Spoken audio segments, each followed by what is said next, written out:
ఈరోజు నేను సూర్యలంక బీచ్ చూస్తున్నాను.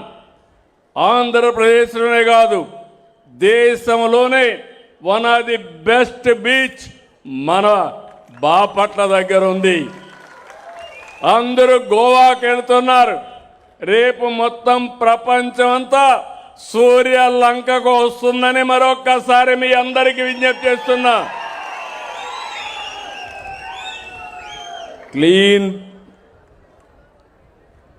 బీచ్ కూడా, సుందరమైన బీచ్. నేను ఎప్పుడో సమైక్య ఆంధ్రప్రదేశ్లో ముఖ్యమంత్రి నాడు ఫుడ్ ఫార్ వర్క్ కింద తీసుకొచ్చి మ్యాంగ్రో చెట్లేస్తే మొన్న ఆ ఫోటో చూపిస్తే, ఆ ఫోటో చూస్తే నాకు ఎంత ఆనందం అయిందంటే, ఇది మన సూర్యలంకలో ఉందా ఎక్కడుందా అని నేనే ఆలోచించే పరిస్థితి వచ్చాను. అలాంటి బ్యూటిఫికేషన్ ఇక్కడ ఉంది. సూర్యలంక బీచ్ని అభివృద్ధి చేస్తాం.